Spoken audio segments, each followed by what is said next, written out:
बहनें जब स्विमिंग कर रही थीं, तब उन्होंने एक डरावनी चीज देखी। उन्होंने देखा कि पूल के नीचे एक बड़ी सी हीरे की अंगूठी फंसी हुई थी। दोनों की आंखें तुरंत लालच से भर गई। बड़ी बहन ने तो बिना कुछ सोचे समझे तौलिया फेंका और एकदम से पानी में छलांग लगा दी। वो फटाफट तैरकर अंगूठी तक पहुंच गई, लेकिन अंगूठी बहुत जोर से फंसी हुई थी। लाख कोशिशों के बाद भी हिली नहीं। ये देखकर छोटी बहन भी कूद पड़ी उसकी मदद के लिए, लेकिन खींचतान करते वक्त छोटी बहन के बाल गलती से पानी के निकासी पाइप में फंस गए। उधर ऊपर बैठे पूल के मैनेजर दादाजी ने देखा कि सारे ग्राहक जा चुके हैं, तो सोचा जल्दी घर जाकर बीवी से मिलने निकलूं, और उसने पूल को बंद करने का बटन दबा दिया। धीरे धीरे पूल का ढक्कन बंद होने लगा, लेकिन छोटी बहन के बाल अभी भी पाइप में फंसे थे। बड़ी बहन ने घबराकर उसका बाल जोर से खींचा और आखिरकार उसे छुड़ा लिया। दोनों बहनें जान बचाने के लिए ऊपर तैरने लगी, लेकिन तब तक बहुत देर हो चुकी थी। पूल का ढक्कन पूरी तरह से बंद हो गया था। दोनों जोर जोर से मदद के लिए चिल्ला रही थी, लेकिन मैनेजर दादाजी जल्दी घर जाने की धुन में थे और कुछ नहीं सुना। घबराई बहनों की हालत खराब थी। छोटी बहन ने बड़ी को डांटा, तेरी लालच की वजह से हम इस हाल में फंसे हैं। और बड़ी बोली, अगर तू नीचे ना आती तो ऐसा कुछ होता ही नहीं। और ऊपर से आज शुक्रवार था, मतलब शनिवार और रविवार को स्विमिंग पूल बंद रहेगा,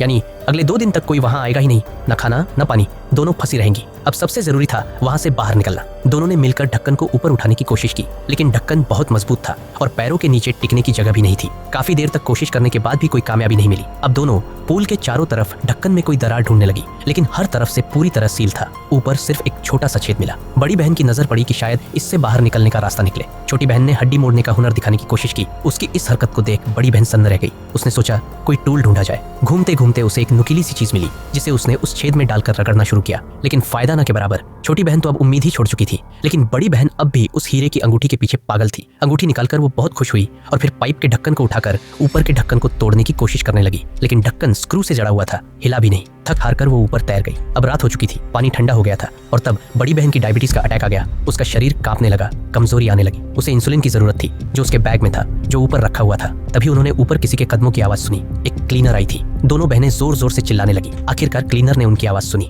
लेकिन जब उसे सारा माजरा पता चला तो वो चुपचाप बड़ी बहन का बैग उठाकर उसमें से पर्स और एटीएम कार्ड निकाल ली। फिर उसने ऊपर लगे कैमरे को देखा और कंट्रोल रूम की ओर चली गई। दोनों बहनें समझ बैठी कि अब उन्हें बचा लिया जाएगा, लेकिन क्लीनर ने कैमरा बंद कर दिया और वापस आकर बोली, तुम दोनों के फोन का पासवर्ड बताओ, मैं पुलिस को कॉल करूंगी। भोली बहनों ने सच सच पासवर्ड बता दिया। 7397 फोन अनलॉक होते ही क्लीनर का असली चेहरा सामने आया। दरअसल वो अभी अभी जेल से छुटी थी, कर्ज में डूबी हुई थी और अब पैसे कमाने के लिए ये सब कर रही थी। उसने कहा, एटीएम कार्ड का पिन बताओ, तभी मैं तुम्हें बाहर निकालूंगी। बहनों ने मना कर दिया। तब क्लीनर ने पूल की लाइटें बंद कर दी और हीटिंग सिस्टम भी बंद कर दिया। पानी अब बर्फ सा हो गया था। डर के मारे बहनों ने पिन बता दिया, 6530, लेकिन क्लीनर ने कहा कि पैसे निकालने के बाद ही उन्हें बचाएगी। वो चली गई। बहनें कांप रही थी। बड़ी बहन की हालत और बिगड़ गई। तब क्लीनर लौटी, लेकिन उसने कहा कि कार्ड में सिर्फ 10 रुपये है और अब वो उन्हें नहीं बचाएगी। बहनों की हालत खराब। और तब छोटी बहन ने फैसला लिया कि उसे सबक सिखाना ही पड़ेगा। उसने नुकीली चीज को और तेज धार बना लिया। फिर छेद पर जाकर मीठी आवाज में बोली, मैं तुम्हें अपने गहने देने को तैयार हूँ। लालची क्लीनर झुककर छेद के पास आई, सुनने लगी। तभी छोटी बहन ने हमला कर दिया।